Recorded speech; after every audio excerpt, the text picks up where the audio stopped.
Hi, this is Michael Buffer, and welcome to the BoxHard Podcast. Hello, everyone. This is Mikey Garcia. Yo, it's your boy, the odd guy himself, Malik King Scott. Hi, I'm Charlie Edwards. This is Fast Eddie Chambers, and you're listening to the BoxHard Podcast with my main man, Joey Coastman. Hello everybody and welcome to episode 111 of the BoxHard Podcast. I'm your host Joey Coastman, episode 111. Unfortunately, Ayaz couldn't be with me this week. Once again, he's been kept out of the show due to some personal issues outside of the ring or the studio or whatever you want to call it. But we are joined by Mariam, who is a lady that knows her boxing, really does know her boxing down to a T, so she is the replacement this week. Mariam, welcome to the show. How are you doing? Good, thank you. How are you?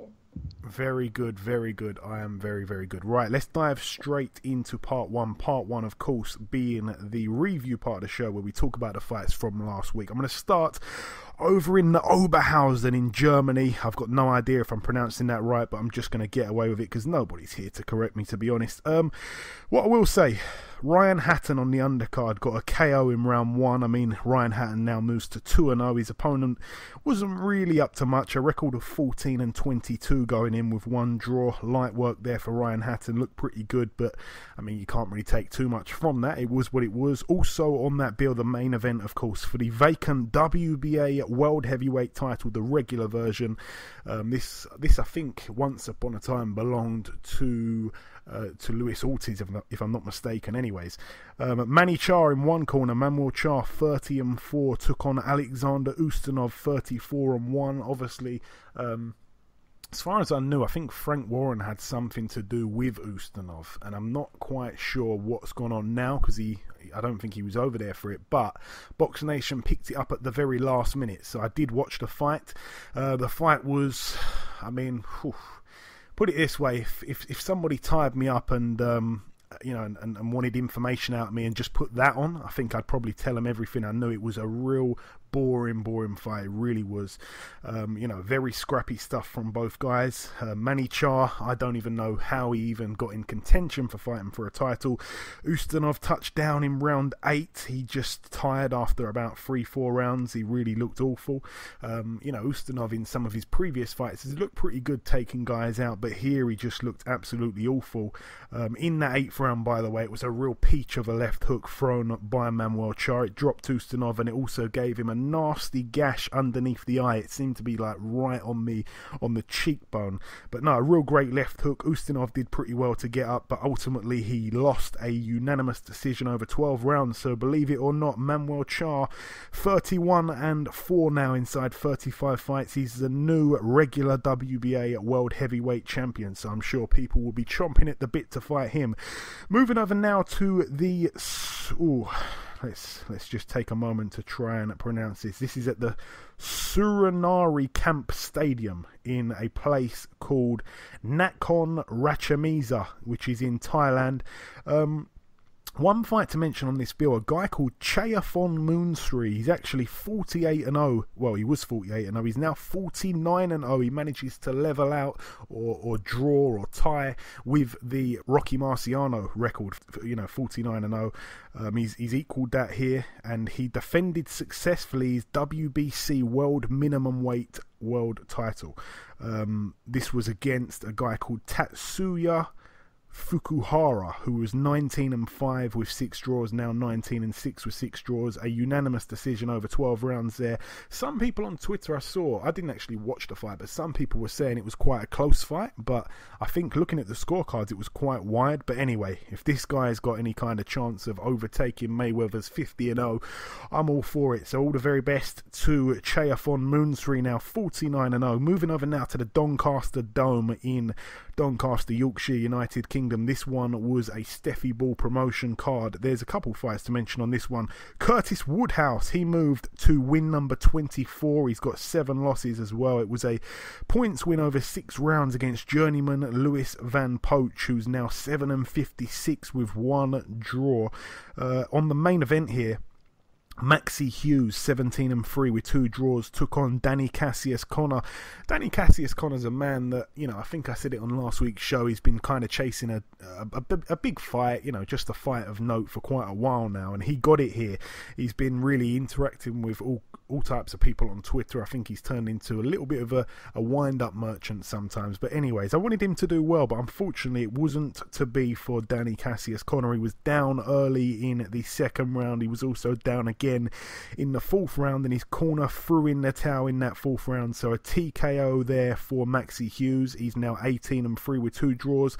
I think Danny Cassius Connor is going to take some time out. I think he's going to enjoy Christmas, and I'm sure he said something like, he was going to just kind of take a step back just to kind of evaluate things and make a decision on if he's going to continue with boxing or not. So all the very best to Danny Cassius Connor. He's, he seems like a decent guy, so I wish him all the very best with whichever choice, whichever life choice he decides to come up with. All the very best to him. Moving over now to the Mohegan Sun Casino in Connecticut, USA. One fight to mention on this bill, we talked about it just briefly last week, myself and Eddie Chambers, because Eddie Chambers took this guy on. In one corner, Tabiso Machunu, 18-3. He's the guy that beat Eddie Chambers when Eddie Chambers moved down to cruiserweight a couple years back. Machunu took on a guy, he's a southpaw, called Konstantin Bejeneru, who was 12-0. We didn't really know too much about him. I think he's from... it's slipped me now, but he's from, I think he may be from Belarus or something like that. Anyway, we didn't know much about him, but he put Machunu down in round 7. We knew that he was the WBC Continental America's Cruiserweight Champion.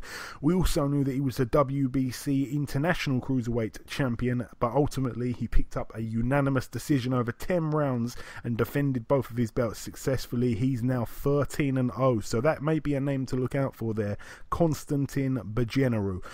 Moving over now to the Madison Square Garden Theatre in New York City, United States.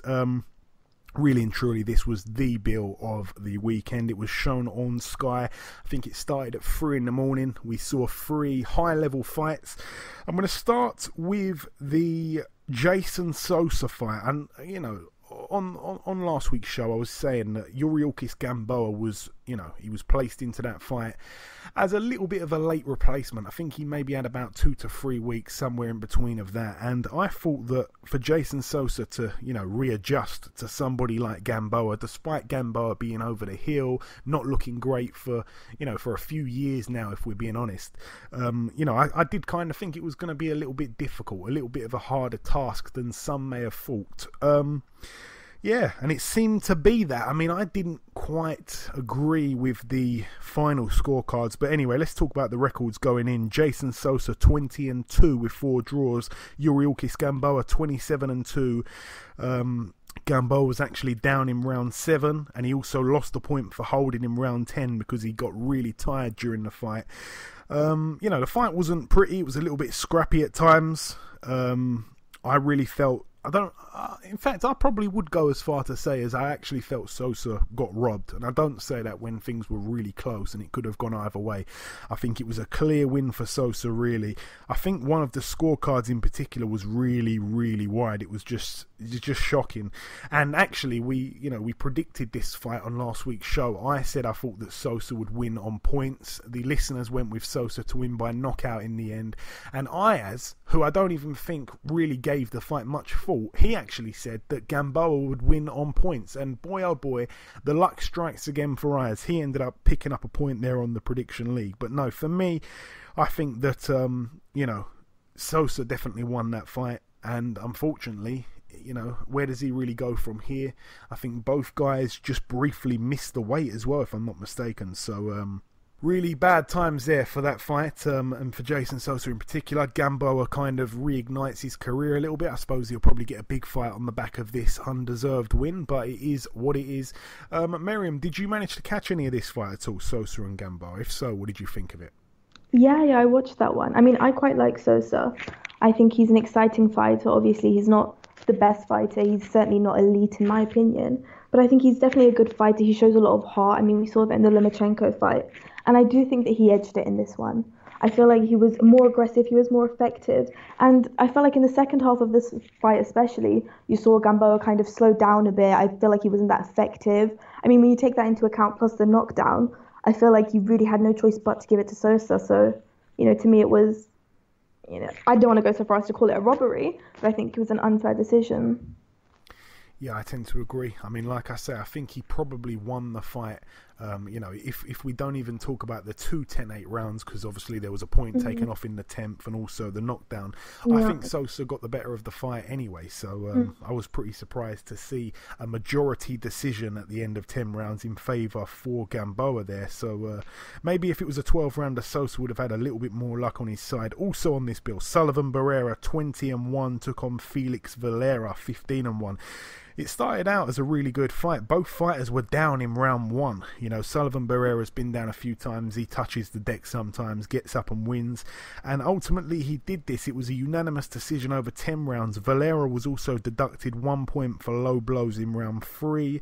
He was also deducted a point in round 6 and round 8. Barrera was deducted a point for low blows in round 9. So there was a lot of points being took off left, right and centre. But, I mean, I don't know, this fight, I mean, like I said, it started off okay, but I think there was a lot of, times where either fighter kind of took their eye off the ball a little bit, I think. Took their eye off what was going on. And like I said, it did get a little bit scrappy. It did get a little bit silly. The referee was probably a little bit harsh on Valera, I felt. And I think that the scorecards were probably a little bit wider than what I would have had it. But like I say, it was quite hard to score with all the points being took off here, there and everywhere. But anyways, Sullivan Barrera marches on. He's now 21-1. He's quite a contender, I suppose, at light heavyweight. I'd like to see him in against some of the bigger names. But credit to Felix Valera. He put a decent performance in there, but it wasn't meant to be for him. He's now 15-2. Again, he's only lost to good fighters, so I'm sure he can bounce back in some kind of good fight, hopefully not too far down the line. And now the main event, the return of the crusher, Sergey Kovalev, 30-2 with 1 draw going in against Vyacheslav Shabransky, 19-1. That 1 loss coming to Sullivan Barrera, who we just talked about there. The vacant IBA light heavyweight title was on the line, and also the vacant WBO world light heavyweight title was on the line as well. So 2 belts there, one of course being recognised as one of the 4 major governing body belts.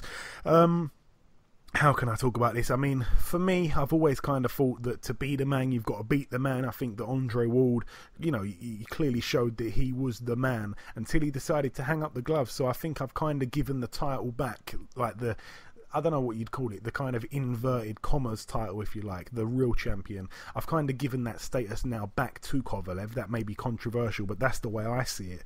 And I think that, for me, I mean, I think he's probably the man, and he got in there against Shabransky. I thought that Shabransky may be able to give him a few rounds, especially Kovalev coming off of 2 losses, not really looking good. Some people saying, he doesn't like it to the body. Some people saying that he's got old all of a sudden, but he really kind of showed us, what he can be about when he's completely and 100% focused on the job. He really is a bit of a wrecking ball. He's obviously linked up with a new trainer now. It was going to be interesting to see how that would go, but we didn't really get to see too much of that because there was only one minute break between the 2 rounds. It only went 2 rounds. It was a TKO in round 2, and it was a little bit of a flashback of the kind of Kovalev that we're used to seeing really from a few years ago. But to me, he looked very good, and once again he proved to me anyway that he is the man at 175. What did you think of that fight, Mariam? Great fight. I agree. I mean, I love Kovalev. I think that, from the beginning when he really stepped out onto the American scene, I feel like he's just shown repeatedly that he has the ability, he has the power to be at that elite level at light heavyweight. And I feel like, he's had a bit of an unfair sweep of luck, I guess you could say, with the past 2 fights. Obviously, the first fight, as we all know, was, a robbery. Well, in my opinion, it was definitely a robbery. And I know that 80% of the boxing community agree. And obviously in the second fight, that had its own complications, despite Andre Ward's good performance. And I feel that, for a lot of people to discredit Kovalev coming into this fight, saying, oh, he's past it, he was exposed with these fights, he's not elite. I think that was just proven to be bull, really. He showed that he's got the power. He showed he's got that skill. The fact that he took a guy like Shavansky out. Obviously, Shavansky wasn't undefeated, but people spoke about him as one of the next things at light heavyweight. So I think the fact that Kovalev showed what he was capable of within only 2 rounds, I think that just means that his next step has to be. I mean, in an ideal world, we'd all love it to be Stevenson, even though the chances of that happening are next to nothing. But I think that he's shown that he is at that top level. And, I know that the belts say differently because obviously Stevenson is currently holding that WBC belt hostage. But, if he was to get that, and I definitely think that he would beat Stevenson if that fight was to happen, just for clarification, I think that he would beat Stevenson, and I think he cements his reign at the top of that division without a doubt. Yeah, I mean, like I say, it was a little bit of a typical kind of Kovalev performance. He came back with a bang. He steamrolled Shavansky, really. There was actually some good odds for a knockout in the first 3 rounds. I wasn't too sure it was going to end that quickly, but, I wish I jumped on those odds now. But no, typical Kovalev performance, looked as good as ever, really. And, if Andre Ward remains retired, I think he's the best at 175. When you think about some of these names, I was listening to, someone talk boxing the other day, and they were kind of reeling off all these names at 175. There's so many good fighters at 175. It's really a division that I feel sometimes gets neglected. You've got the likes of, obviously at the very top of the tree, you've got the likes of Kovalev, Stevenson, as you mentioned. You've got Gvozdyk, you've got Bivol coming through now. You've got Sullivan Jack. Barrera's there. Go on. Badu Jack's there again. Someone obviously I'm really excited to see. But yeah, a lot of people, they've got quite high hopes for him, given what he's achieved so far. Yeah, you've got what's the other guy? Beterbiev. Yep, I was just thinking of him. You got him. I know that these guys are a little bit long in the tooth, but also you've got the likes of I think Lucian Bute's up there now. I think he's there. I know he's a little bit past it, but you've also got Jean Pascal's there. These are real tests for guys like some of the emerging guys coming through, like Alida Alvarez is there. I mean, he's looking for a big fight. Obviously, I'd like to see Anthony Yard in some of these fights at one point, but they're all just brilliant names. But yeah, Badu Jack, he may prove to be the best of the lot. There's so many good fights that can be made. I'm just really excited for it, really. So it really is a thrilling division. Right, anyways. Hold on. Who do you want to see Kovalev fight next? Well, in an ideal world, I think they're talking about the Barrera fight, but in an ideal world, it's got to be Stevenson, hasn't it? I think he's the closest to the top, despite what you may think about him. But then again, I'm also hearing that the fight is all but done between Badu Jack and Stevenson for some time in January. Really? So maybe. Yeah, that's a little bit of a rumour there, yeah. Right, because I heard a rumour about Stevenson and Alvarez, which I thought was a cop-out on Stevenson's half. But I'd be more looking forward to that Badu Jack fight. I think that's a good fight if obviously the Kovalev fight doesn't happen. Yeah, because I'm sure that he had to pay Alvarez some step-aside money so that he could defend his title last time against... who did he defend it against? I can't even remember now. Oh, was it Fonfara? I think it was from that was his last fight, I think. Stevenson's last fight. Yeah, so I'm sure he had to pay Alvarez some step-aside money for that. So I don't think he wants to run to that. I think Alvarez gives him a lot of issues, really. I think Alvarez is quite good, but yeah, there's a lot of fights. But yeah, I think aside from. I mean, even Badu Jack and Kovalev would be a good fight. I mean, you can mix these guys around in any way, and it's it makes for some brilliant matches. But yeah, leaving that card alone, moving over now to Monday of this week. That was, of course, Monday the 27th of November. There was a couple of fights to mention that happened in Europe. Moving over to Russia, there was a heavyweight clash. A guy called Sergei Kuzmin. I've never heard of him, but he's 11-0. He was fighting for the vacant WBC International Heavyweight title against, I suppose, it's tricky because I always go to say he's a veteran, but really he's only had 26 fights. Amir Mansour. Anyway, Amir Mansour at the ripe age of 45 got in there. It was a 12-rounder and it ended up being a draw. Like I say, I didn't see the fight. I don't think many people did. But, Just one little fight to mention there. Amir Mansour, that's his second draw now. He's 23-2 with 2 draws. The WBC International Heavyweight title remains vacant, and Sergey Kuzmin picks up his first career minor blemish. He's 11-0. He's still undefeated, but he's got the 1 draw. Now moving over to the final bill to mention from last week, or this week we should say, but you know what I mean. At the Grange at St Paul's Hotel in the City of London, United Kingdom. Couple fights to mention on this bill. It was a Frank Warren show. It was, under the radar a little bit here. Just a couple of fights on the bill in total. Lerone Richards, the sniper, he moved to 10-0. He picked up the vacant WBO European super middleweight title against a guy called Reese Pagan, who was 14-4, now 14-5. A points win there for Lerone Richards over 10. And the brother of Charlie Edwards, his younger brother Sonny Edwards, he moved to 6-0, and he also picked up the vacant WBO European Super Flyweight title. So 2 WBO European titles on the line on that show. Both were vacant and both were won by the home fighter. So all the very best there to Sonny Edwards. I'm pleased for him. It looks like he's moved up to Super Flyweight now. So yeah, that's interesting. I'm a little bit surprised by that. I think that's the same weight class as Charlie Edwards. So both brothers at the same weight there. And by the way, Sonny Edwards defeated the previously undefeated Ross Murray, who was 6-0. And Sonny Edwards, sometimes he gets knocked a little bit for not really having the power. Well, he recorded TKO in round 4. So all the very best to Sonny Edwards. He's a good guy. Anyway, that's it for the reviewing. Before we end part 1, there's one last thing to do, and that, of course, is to welcome our first guest. Ladies and gentlemen, please welcome the current IBF Featherweight World Champion, Mr. Lee Selby. Lee, welcome back on the show, my friend. Thank you. Thanks for having me. It's always a pleasure, my friend. It's always a pleasure. So, Lee, I'm going to open up this interview with a couple of facts about your career. I actually tweeted these the other day. The whole thing ended up being retweeted and liked loads of times. So what I basically wrote was the story of Lee Selby's career. Of course, you've only lost the 1 fight. It was a 4-rounder 8.5 years ago. Since then, you've won the Welsh area title, the Celtic title, the British title, the Commonwealth title, and the European title, all by knockout. You've taken the undefeated records, of course, of Stephen Smith. We all know him very well. Virial Simeon, who just gave Scott Quigg a hard fight. Corey McConnell, Ryan Walsh, Joel Brunker, and of course Evgeny Gradovich, in which you took his world title. Since then, you've defended your title 3 times successfully.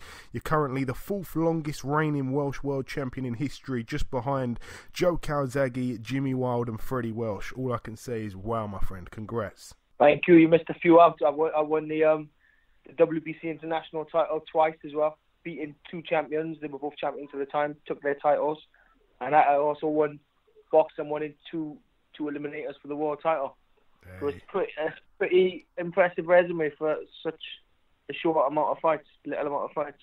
Unbelievable stuff. When I posted it up, a lot of people were saying he's the best British boxer right now. He just doesn't get the credit, It's amazing stats, my friend. It's amazing stats. So, Lee, we last spoke the week before your last fight against Jonathan Barros. I remember at the time we had Mikey Garcia on the show. He gave a little bit of advice. He said to you, that you could probably outbox this guy, but he was no easy foe. However, when you got in there, you did make him look a little bit like an easy foe. You, of course, dropped him in the 12th round. How did you assess that performance? I thought it was a decent performance, against a good champion, a former world champion, a good fighter, very experienced guy. Been in there with the best and only being beat by the best. And it was a decent display. Boxed well under orders, behind the jab. Scored the knockdown. Really should have pressed on a little bit sooner and got the stoppage, but it was in the last round the bell went. But overall, it was a good fight, a good laden fight, and another win. Absolutely. Now, obviously, a couple of days before the fight, some shocking news broke. Your mother sadly passed away, very sadly passed away. Yeah. Many people, including myself, were quite surprised that you even went through with the fight, because as we all know, boxing is such a mental task. You've got to have some serious mental toughness, and you showed that. How difficult was it to almost kind of put your feelings on hold for the duration of the fight and focus on the task at hand? It was very difficult. I got the call early hours it must be in the Wednesday morning, early hours Thursday morning. My brother and my sister on the phone crying. I gotta come home. I can't fight. You give me the bad news. But after that call, and I just switched off my phone. My team come in the morning saying if we respect your decision, whatever you want to do. If you don't want to fight, we understand. That I just said, listen, just don't mention it again. Don't want to hear nothing about it until we get home. So I blanked it up my system. Got the job done, and then grieved afterwards. Yeah, I mean, like I say, you really demonstrated some mental toughness there. It was, especially in a fight of that magnitude as well. I mean, a lot of people wouldn't have been able to do that. And with your mum, Lee, was she ill for a while? What actually happened, if you don't mind me asking? She wasn't ill at all. Still, really? no, like clear explanation of why she's there. Jesus. Well, like I say, may she rest in peace, my friend. I know that there's never a good time, to pass away. But I'm glad at least that she got to see her son become champion of the world. One son. Following that, my granddad passed away, and about 10 days later. Oh, so boy. A good. Boy, oh boy. So anyways, moving on to some positive stuff. Your next fight will be shown on Box Nation and BT Sports. You've signed some kind of deal with Frank Warren. Are you able to tell us, the aspects of this deal, what kind of deal it is, if it's a fight by fight thing or what? Doing this fight next month, and my management team, the Sani guys, are in talks, negotiating with Frank Warren. Okay. And you'll be defending your world title against Eduardo Ramirez on December the 9th at the Copper Box. Have you been to the Copper Box before, Lee? I've never been there before, no. I've never watched a fight there. I've never boxed there. Yes. So it's a new for me. Yeah, it's a nice venue. There's not really a bad seat in the house. Very modern. I quite like the place. But anyway, your opponent Eduardo Ramirez. What do you know about him? Obviously, he's another undefeated fighter. His record's 20-0 with 3 draws. It seems likely you've took on quite a few guys recently who haven't really got the big name, but they come with a massive threat level. Actually, they're all good fighters. This guy Ramirez, he's unbeaten. He comes from a good stable. I've boxed Fernando Montiel. He's in the same gym, so they sort of know me. And he's unbeaten. He's relatively unknown. He's ranked highly by the IBF. And he's a Mexican fighter. Come forward. He can box a bit, southpaw. So he's young, hungry. It should be a good fight. Yeah, it sounds like it will be. And how important will it be, Lee, to get this win? I know that obviously getting the win's always vital, but just to close out the year on a high, obviously it's been a bad luck year for you, really, with the fight falling through in Las Vegas, your mum there, your grandfather as well, as you mentioned. Yeah, well, I've never had no luck in anything. Boxing, my career, life in general, nothing, no like true solid luck. But I just stay focused. It'd be nice to get another win now before the end of the year, and then go into 2018 with the hopes of it being the biggest year of my career. Providing I get through this now next month, I got a big fight with Josh Warrington early next year, and then we could maybe do the Frampton fight. He's also with Frank Warren, and then look towards a unification fight towards the end of the year. Yeah, because 2 weeks ago we had Oscar Valdez on the show, and he said that. Well, I asked him this question. I basically said to him, out of all the Brits, who would you rather fight? And he said he would much prefer to fight you. He called you out in probably the most politest way I've ever seen anybody call anyone out. Yeah. But he basically said it's simply because you got a title. But he did go on to say that he thinks that he's got more chance ending up with a Carl Frampton fight than yourself. I'm not quite sure why. But anyways, have you got your eyes set on Oscar at all? I'm happy to fight, providing I get through those fights I just mentioned. I'm happy to fight any champion. I've sparred quite a few rounds with Oscar Valdez. We had some great sparring, great work, and it makes for a very, very good and entertaining fight between us two. Yeah, that certainly would be a good fight. And also, I like to ask about your brother. Every time I speak to him, I like to ask him about you. What's next for Andrew? I'm not too sure. I know he's won a couple of eliminators, WBC world title eliminators, in his last 2 fights. So he's knocking on the door for a world title fight, I think. No rumoured date at all at the moment? Date at the moment. And like, to be honest, he took like the loss of my mother a lot worse than I have. Yeah. So he's still grieving the loss of our mother, and hopefully he can get back on it now next year and get a fight early part of next year. Yeah, God willing. Bless him. All right, and just before I let you go, Lee, any kind of message that you want to send out to anybody that may be listening at all? Take it away. Just thank you to all the fans for their continued support and following me, and I'm hoping to bring you those big fights in 2018. Absolutely. Okay, Lee, listen, it's always a pleasure speaking with you, my friend. You know that. Best of luck for December 9th, and we'll catch up sometime after, I'm sure. Thank you. Okay, now it's time for part 2 on this week's show. This part, of course, the preview part. But just before we get into that, we want to talk about the latest news. Usually I sends me a list of the news, so I'm just going to try my best to remember what's kind of gone on in the last couple of days. Off the top of my head, Jeff Horn's fight against our very own Gary Corcoran will be shown live on Box Nation. That one is going to be on the... I think it's the... Oh my God, is it? I think it's the 13th of December, that one. I think it's Wednesday. It's the same night as the Katie Taylor fight, which is going to be at York Hall. But yeah, it's obviously over in Australia. So yeah, that's going to be on Box Nation. I expected that to happen. Also, Tyson Fury has signed a promotional contract with MTK Global, also known as Mac the Knife Global, formerly MGM Marbella, Matthew Macklin's outfit. I'm not quite sure actually if it is a promotional contract. I think it's some kind of advisory thing, but you know, it's pretty hard these days to kind of tell the difference between those two things. But if it means that Tyson Fury is going to be back in the ring sooner, then you know, I'm all for that, of course. You know, we all want to see the big man back in the ring. Mariam, have you got any topics or anything that I may have left out that's just kind of arisen in the last couple of days that's interesting at all to mention? No, you probably talked about it in the last podcast, but obviously the news that Hey Value has been postponed. Yeah.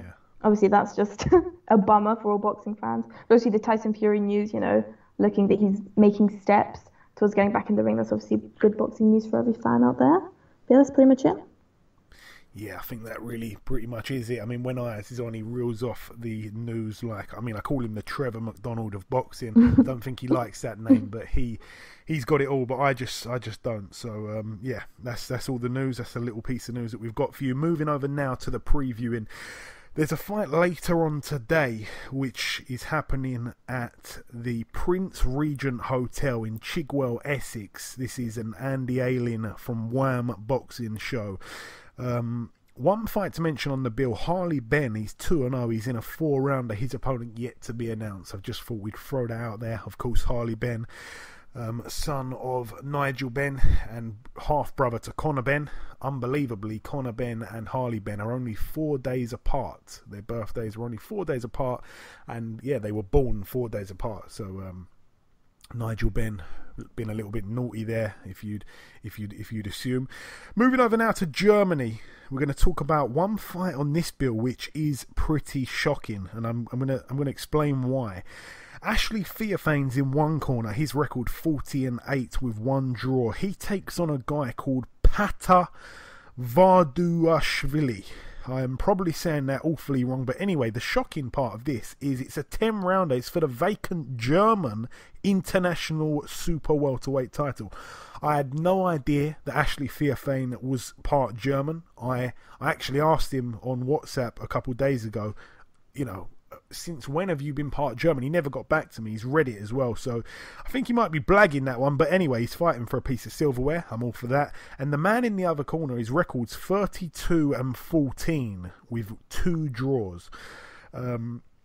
Of his 14 losses, if I'm not mistaken, I think he's been stopped 12 times. So I'm expecting a relatively easy win here for Ashley Theophane. He will become the German international super welterweight champion, hopefully this time next week. That's a 10-rounder that is happening in Brandenburg in Germany, Brandenburg. So all the very best to Theophane. Moving over now to another part of Germany. Nope, it's the same part of Germany. It's in Brandenburg. It's in a different arena. It's at the MBS arena. One fight to mention on here, heavyweight prospect Otto Wallin. He's not actually German, he's Swedish, but anyway, he's 18-0. He's in against a guy who's 8-3 called Gabriel Njuma. So all the very best to Otto Wallin. I want to see him in some big fights. I need to see him tested really, because he's highly ranked, I think, with one or two of the sanctioning bodies. Anyway, all the very best to Otto Wallin. Moving over now to Moscow, Russia. The return of former world champion, a man that we've had on this show who, you know, it was really interesting actually getting him on, because I remember when he came on, he barely spoke any English, but he tried his best. It was a great show, that one. We had two guys on. I think it might have been a Christmas special or something like that, but I think it may have been last year sometime, and we got two guys on that barely spoke English, and at the time those guys were Hassan and Dam, of course, the French former world champion, and this guy David Avanesian. I remember seeing him last. I think he lost to Lamont Peterson, didn't he? And also he fought Shane Mosley and beat Shane Mosley. But I like David Avanesian. He returns to the ring in Russia. His record 22-2 with one draw. He's in a 12-rounder against a guy called Alexei Evchenko, who sounds like a real tough guy and possibly a good fighter, but his record is 15-10 with one draw. All the very best to David Avanesian. I'd like to see him back. He's a really fiercely underrated fighter, I feel. A lot of people say he's very basic. I think that he's pretty good, David Avanesian. I think he's also been sparring with Gary Corcoran in the preparation for Corcoran's fight that we mentioned. It's going to be on Box Nation against Jeff Horn for the WBO welterweight world title, December 13th. Moving over now to the Brentwood Centre in Brentwood, Essex. Who's on this bill? I think this one's going to be shown, if I'm not mistaken, on IFL TV. There's one fight to mention. David Price, 21-4. He's in a 6-rounder against Kamil Sokolowski. Now, Kamil Sokolowski, I think he's a lot better than his record suggests. His record's 4-11 with 2 draws. If I'm not mistaken, I think he got a couple of good wins recently. I'm sure he just beat a British prospect. I'm not going to click on his record, but I think it might have been Sean Turner or someone like that. But anyways, Kamil Sokolowski's quite a tough guy. It's a 6-rounder, like I say, so I think that probably suits David Price. I don't think he's, really got the gas tank for the later rounds, but, I'm looking at him on the pads this week. David Price looks really, really good on the pads, by the way, but that's just pads, and he looks really lean, really, really trim. But I'd like to see him back to some kind of decently high level. I like David Price. He's a nice guy, but nice guys don't necessarily go far in boxing. You need a lot more than just being a nice guy, of course. David Price, 21-4. All the very best to him in the Brentwood Centre. Moving over now to Leicester Arena in Leicester, United Kingdom. 1 or 2 fights in fact 3 fights. In fact, I'm going to give it 4 fights on this bill. The return of Chantel Cameron. She fought a few weeks ago on Channel 5. This one's on Channel 5 as well. It's for the vacant IBO World Female Lightweight title. She takes on a girl called Vivian Obernauf, who is 12-3. That's 10 2-minute rounds there. All the very best to Chantel Cameron. Also on that bill, Jermaine Smile, 14-6 with 2 draws. He's in a 10-rounder against undefeated Lennox Clark, 15-0 with 1 draw. That's a step up there for Clark. That should be a good fight. That one's for the vacant IBO Continental Super Middleweight title. Also on that bill, Luke the Duke Watkins, of course, the man trained by Paddy Fitzpatrick. He looked pretty good in his last fight, I suppose, at York Hall. I can't remember the guy he fought now. I think he was unbeaten as well. So I do quite like Luke Watkins. He is a good fighter. He's got a fan-friendly style. He puts his Commonwealth Cruiserweight title on the line against Mike Stafford. That's a step up again there for Luke Watkins. Mike Stafford, 16-3. That should be a decent fight. Again, this card will be shown on Channel 5. It's a Cyclones promotion bill. And the main event, Anthony Yigit, 20-0 with 1 draw. He comes over to the UK again. I think last time he come here, he might have had a fight since, but I think the last time he came here, he beat Lenny Dawes. Anyway, here he takes on Joe Hughes, who's 15-2 with 1 draw. It's for the EBU Super Lightweight title, of course, the European Super Lightweight title, the proper European belt. Anthony Yigit, a really, really good fighter. His record, as I said, 20-0 with 1 draw. I'd like to see him moved on a little bit, I suppose. Yigit's a guy that I'm quite high on. Moving over now to Madison Square Garden, New York, USA. This is a Golden Boy Promotions card. It's going to be shown on HBO in the US. I think it's Box Nation. Is it Box Nation, Mariam? I believe so. Not 100% sure, though. It's caught you off guard a little bit, but yeah. I think it is. Who's on this bill? We've got Zachary Ochoa. I remember he last got beat by that guy, Yves Ulysse, or whatever his name is. But anyway, Ochoa's quite a good guy. He is 17-1. He takes on Eric Martinez, who's 14-10 with one draw. Jason Quigley's on this bill. His opponent yet to be announced. It's only an 8-rounder, but I want to see Quigley pushed on. He's a guy that I have got a lot of time for. He's a really nice guy. 13-0. That's the Irish fighter who is, living in the States. Also on this bill we have Ray Vargas, the WBC World Super Bantamweight Champion. If you can remember back to his fight with Gavin McDonnell, he really showed out there in Doncaster. So, Ray Vargas is a good fighter, 30-0. He takes on a guy called Oscar Negretti, who is 17-0. 2 undefeated fighters there. Somebody's must go.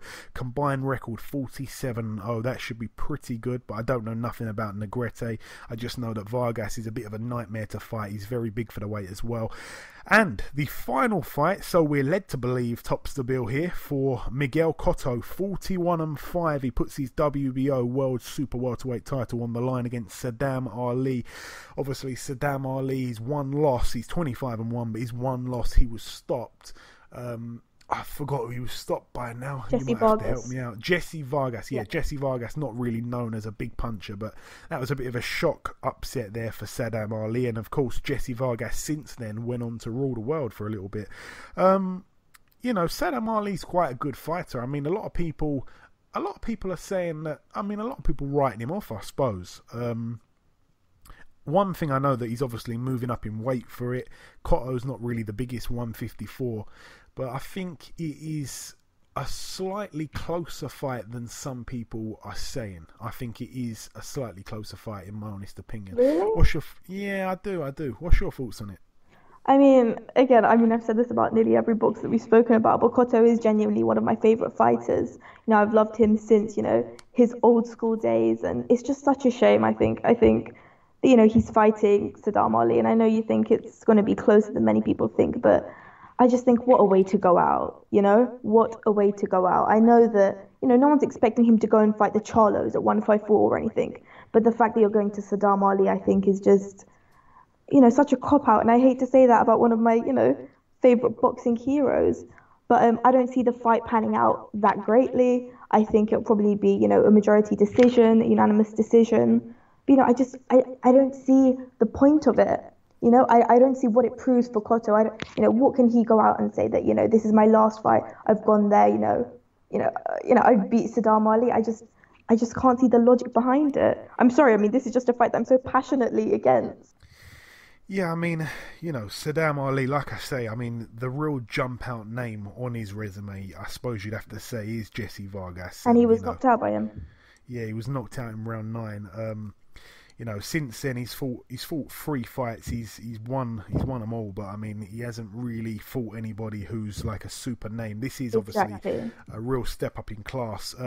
It's a bit of an anticlimax to end of a career, I suppose, for Miguel Cotto. But would it really be his last fight? I suppose we'll have to that remains to be seen. I think it probably depends on how he performs in this fight. But no, I think it's a unanimous decision win for Cotto. I really do. I don't think he stops Saddam Ali. I think you've got to go back a couple of years since Miguel Cotto's last proper stoppage as well. So we've actually asked this question on Twitter: how do the listeners see it? And the listeners have gone with Cotto to win by knockout. I think he wins on points. I'll have to get Ayaz's prediction as well, because there's only one fight really that was big enough to kind of warrant the prediction league to give the predictions on. But just for the record anyway, you're going with Cotto to win this unanimously? Yeah, definitely. I don't see a knockout. I mean, Saddam Ali is obviously quite a bit younger than Cotto.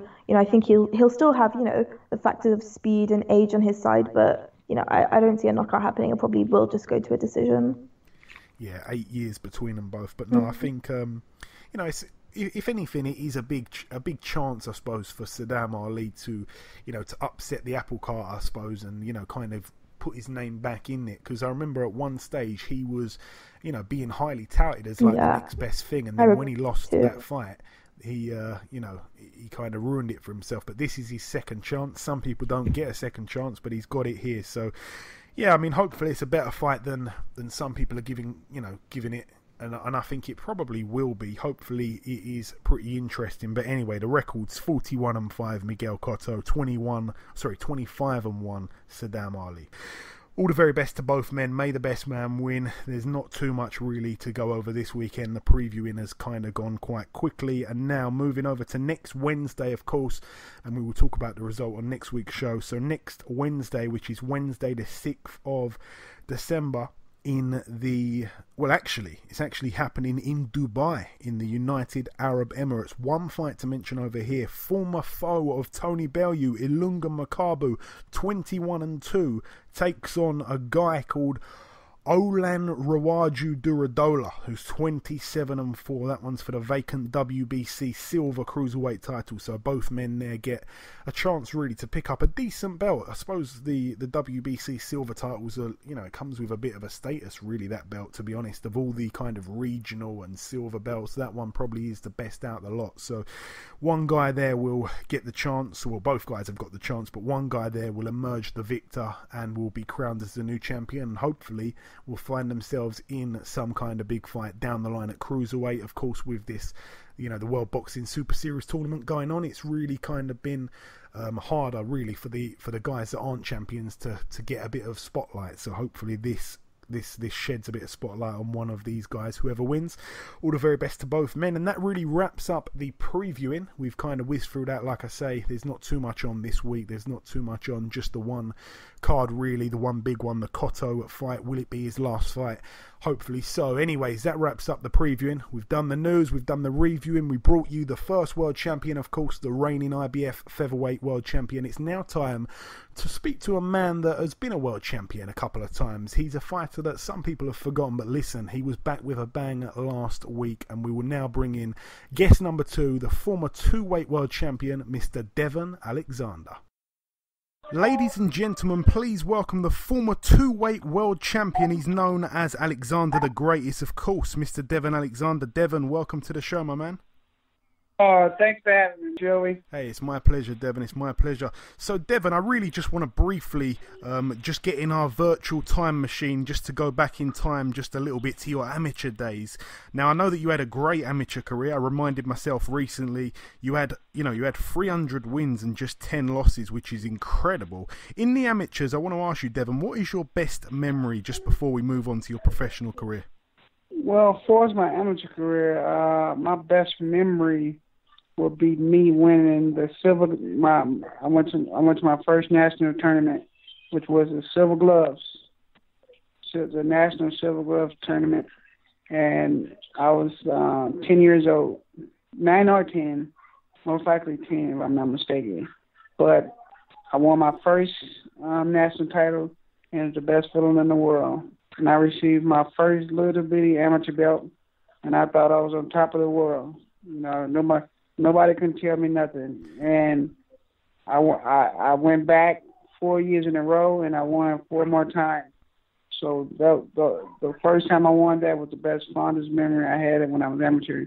Yeah, I had plenty of, highlights of my amateur career, which is me winning the Olympic Nationals when I first went when I was 15 years old, me traveling overseas, doing duels, me winning outstanding boxer at the PAL National Championships. I mean, just a bunch of good memories, but the one that stands out is me winning my first national title. Excellent stuff, man. Excellent stuff. Like I say, you've had such an amazing amateur career, but now moving on to your pro career, obviously you turned pro in 2004. I'm just going to jump forward to 2009. Between those times, obviously you got a good win over DeMarcus Corley that I should mention also. In 2009 though, of course, your first world title shot came. It was against Britain's very own Junior Witter. We still haven't forgiven you for what went down that night, Devon. Talk us through your memory of that fight. Well, when they first announced the fight that I would be fighting for my first world title, it was the best feeling in the world because the belt that I was fighting for was the belt that I said I wanted when I first came to the boxing gym when I was 7 years old. It was Zuma Nelson. My coach Kevin had a picture of Zuma Nelson on the wall, and I pointed to it when I went to the gym. I said I wanted that belt, which was the WBC belt. It was a green belt. I used to call it the green belt. I didn't know what the WBC meant, or I used to say that. I used to say I wanted the green belt. And it's amazing that was the first belt I won. And, you know, when the fight came around and it finally was about to happen, the best feeling in the world. You know, I dedicated that fight to my dad because, you know, before he died, I wasn't able to make it to the Olympics. So I told him I was going to definitely win a world title for him, and that's what I did. Yeah, it's great to hear that. You know, there's so many emotional victories, if you like, in boxing. It's great to hear that you've got one. Obviously, you know, that fight made you the WBC World Super Lightweight Champion. In your first defence, you went straight for a unification. You took on the IBF champion Juan Urango, in which you beat him. You took his title and became the first man to stop him. He was a really tough guy until he got in the ring with you that night, and that really just put the cherry on the cake for you, I suppose. Obviously, I'm going to let you talk on that fight if you want to add anything before I move on. Well, yeah, you know, ever since I've been a professional, I wanted to elevate my game to a point where people know I was the real deal, and I didn't want to shy away from a challenge. The challenge was brought to me and my team, and I said, would you like to do unification with Juan Urango? I said, absolutely, that's what I want to do. And the opportunity presented itself, and we took advantage of it. You know, I felt that was the right fight at the right time. I was ready for it. I had my first world title, and it was going to be a big night for me if I was to become unification or unified champion of the world, and that's what I did. It was an amazing feeling. Yeah, that was a truly fantastic win at the time. Now, obviously, next time out, you got a win over Kotelnik over 12 rounds. You then took on Timothy Bradley. Timothy put his WBO world title on the line. You put the WBC world title on the line. The fight was close. It was obviously stopped in the 10th round because of a headbutt. On closer inspection, it looked a little bit like it was closer to your temple than your eye, which most people thought at first. What actually happened there, Devon? You probably have got the best account of what went down in the ring that night. The night of the fight, you can clearly see that he had three weapons in there. He had two of his hands and his head. So he had three, and I had two weapons. And one of the weapons he had a big dome. So he used that very well in that fight.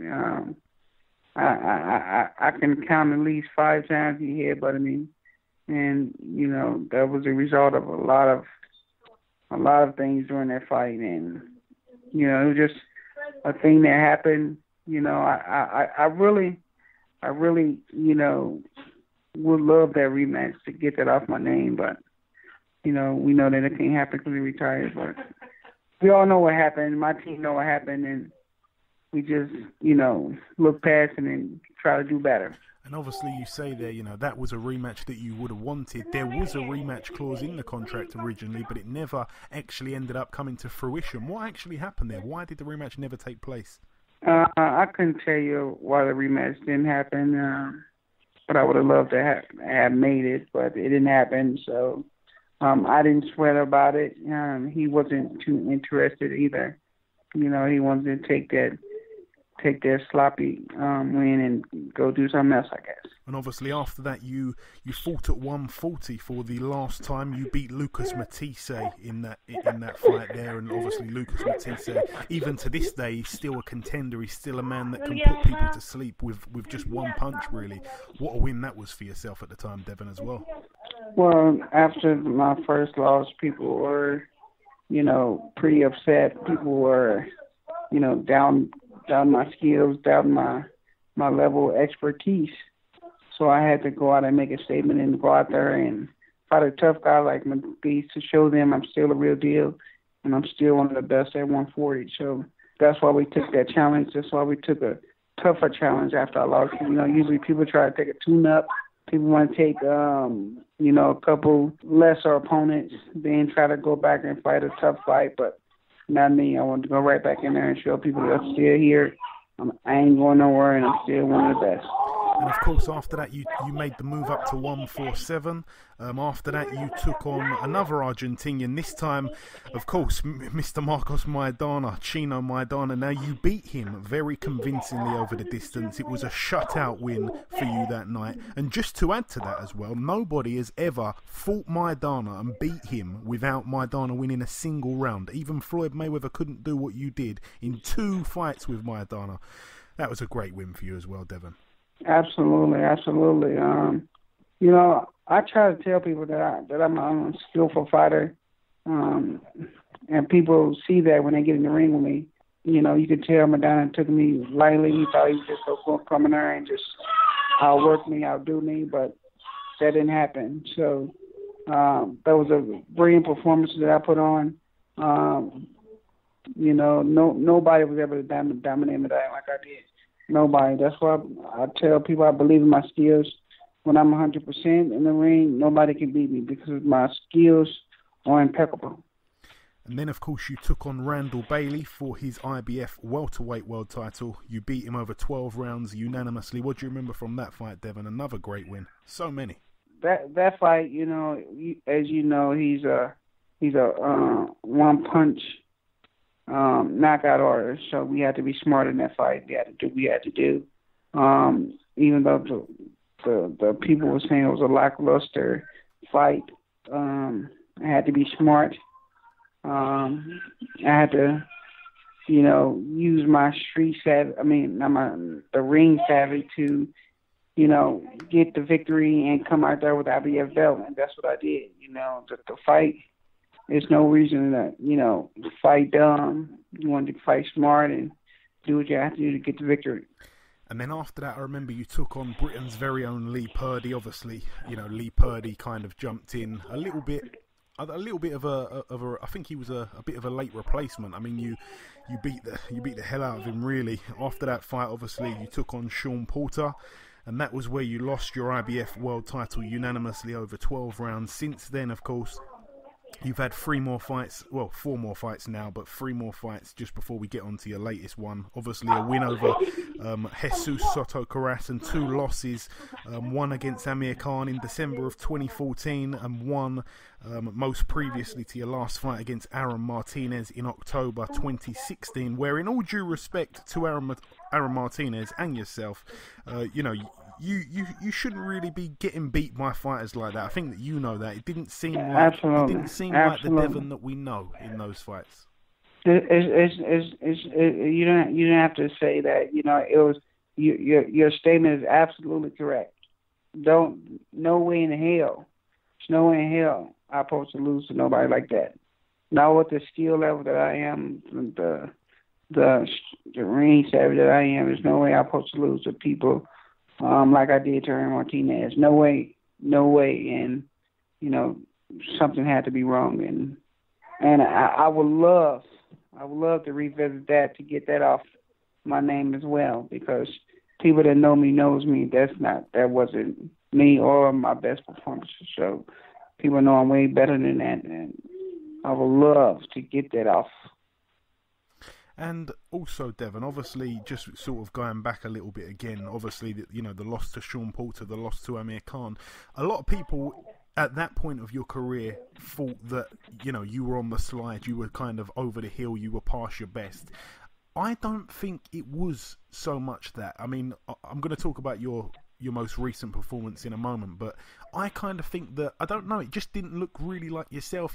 It's almost as if your head wasn't really in there. Can you just talk about the loss to Khan and Porter? It wasn't. It wasn't. That was around the time that I was, not really 100% of myself. I was more like 40 or 50% of myself. So they wasn't even getting the best of me when I did get in there. they got the lesser of me, and they still wasn't able to dominate me. But all in all, they still got the win. But they did not get what they were supposed to get. That my performances was definitely lackluster, and it definitely wasn't me. People that know me knows when I come in 100%, it's going to be a tough fight for anybody. And when you say there that you was at like 40-50% of your normal self, what caused such a slip? Well, it was the start of my thing I was going through at that time, or what I've been going through for the last couple of years. So that was the beginning of that. That was the result of that. I was doing that more and more, and you can see that. And obviously, you've just last week returned to the ring. You'd been out of the ring for just over 2 whole years. Why the long layoff, Devon? You just touched on it a little bit there, but what made you, what kept you out the ring for so long? And also, please walk us through this fight against Walter Castillo. Obviously, similar records on paper between you both, but the class from yourself was clear. There was a real depth in class between yourselves last Tuesday. Well, the last 2 years have been totally. I've been through a journey that I thought I would never go through, and God has took me through a journey that I needed to go through. I was going down a path that I know I shouldn't be going down. It all started 3 years ago. It all started 3 years ago, and the addiction, the opioid addiction is definitely real, and it's taken over a lot of lives. And the 2 years that I stayed away, I wanted to correct my problem, So what I did was I went to rehab for about 8 months.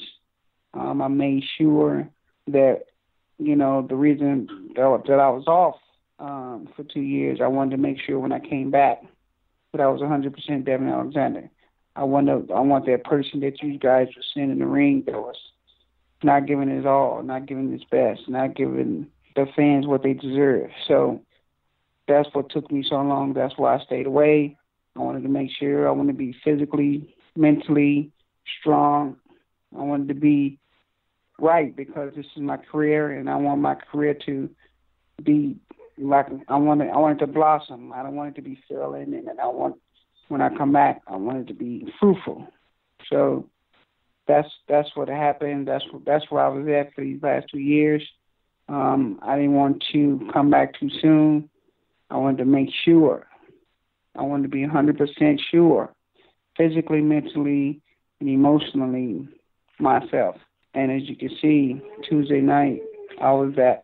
And Devon, you said just there, a tiny little bit misunderstood what you said. You said you was in rehab for what, sorry? I was in rehab for opioid problem. What's that? Sorry, forgive my ignorance. It was I was taking too many, and it was affecting my performances. Right, I see. Okay. Yeah. Okay. And obviously, you came back at welterweight. A lot of people, I've only seen a few clips of the fight. I'm going to hold my hands up, but a lot of people were telling me that you didn't really appear like 2 years ring rusty. You seemed really sharp in there. Obviously, you've kept the weight down. You've returned at welterweight. Will that be the weight you'll be fighting at for the foreseeable future as well, Devon? Absolutely. People say that they didn't see any ring rust, but I think I needed a couple rounds to get my legs under me, just to, feel myself out because it's been 2 years. And then I think probably about the 5th or the 6th round, I got the feeling, real good, and I got my legs under me. And then I start to take off. But it took a few rounds to get going. But 147 is the weight I'll be at for the duration of my career, unless something drastic happen and I got to move up and fight somebody at 154. And what are you making of the current, crop of fighters in the division right now, 147? Obviously, Keith Thurman's really excelled as a fighter now. You've got Errol Spence coming through, everybody really high on him. Kell Brook looks like he may be moving up to 154. But what do you make of the whole division right now? While you've been away, everybody's really been improving. Well, that's good for them. but I didn't like seeing it because I'm one of the top guys in 147. Just seeing it, knowing that I'm supposed to be in those positions, I'm supposed to be getting the love that they're getting. It was just hard to watch. Happy for them, but I didn't like to see it at all because I know I got just as much skill as them or even more. So, I see myself as having a big 2018, and, I don't care who I fight or what I fight, as long as my hand is raised at the end of the night, that's all that matters. And Devon, if I was to ask you who you believe is, maybe the top 2 or 3 fighters right now at 147, taking yourself out of it, who do you see as the top guys at 147 at the moment? I don't consider nobody at welterweight a top guy because nobody has taken that position. They've won some credible fights, which I have. They've won some, notable fights, but nobody has taken off at the 147 division and for them to say they're the next Floyd Mayweather at the welterweight game. Nobody has done that. So there is no top 147, top 3. It's up for grabs. In my opinion, it's up for grabs because people, still any one of those guys can be beat at any day. Any day, any one of those guys can be beat because, I see flaws in all the guys that they say supposedly supposed to be at the top of the 147 division. So it doesn't matter. I don't have no top. Yeah, if I was 3 at 147. Yeah, if I was pushed to say number 1, I think I'd probably say Thurman just because of purely because of his wins over Porter and Garcia recently. Yeah. That's my point. That's my point. They've had some notable wins, and I don't want to take that away from them. I had some notable wins. It's just lately they had a couple of notable wins in me, and my feeling is any day. Somebody with skill and finesse like me can beat them any day because they got flaws. Okay, and obviously, you've returned to the ring now. You've shook the ring rust off. I don't think you will be fighting again by the end of the year. I believe you'll probably be back in 2018. How active will you be next year, Devon? Will we see you in the ring a lot more often, I'm sure? Absolutely. Just being away from the game has rejuvenated me, re-energized me, and it has, made me see a lot of things that I've been doing in my career that I need to improve on, and it just showed me that I need to, get back in the game, get back focused, and just, take this thing over because, like I said, 147 is wide open. It's a stacked division, and I gotta be ready for whoever they come with.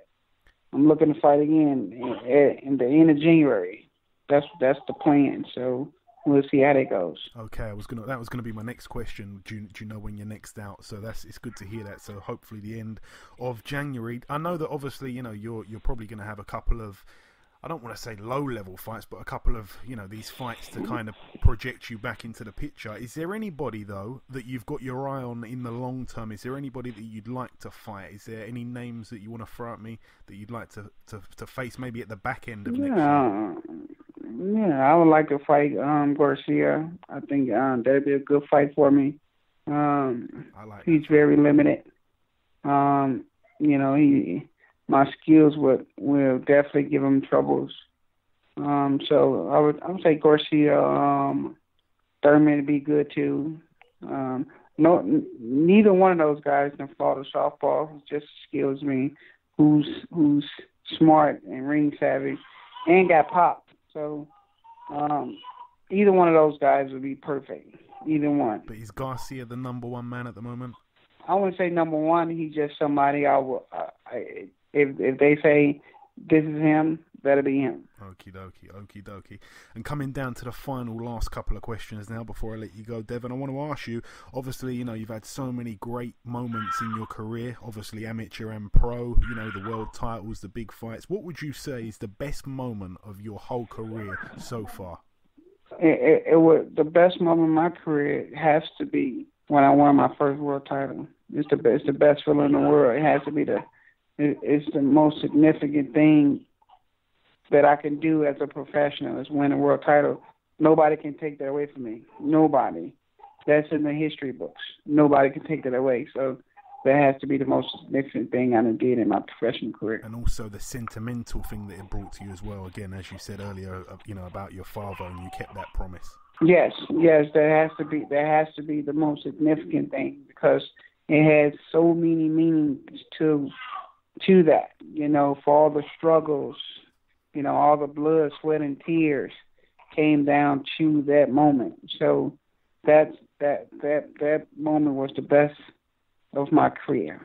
And I like to ask this question to everybody that we speak to from overseas. Devon, I'm going to put you on the spot a little bit here, but I know that you know your boxing.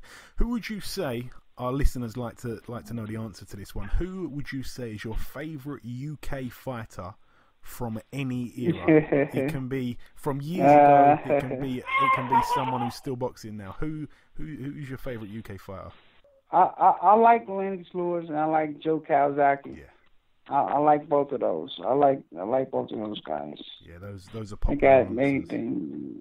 Yeah. Those are two guys that I like to see fight, and they bring their best. So I like Kawasaki because he's a softball just like me, and I like the way he moves and throws his hands.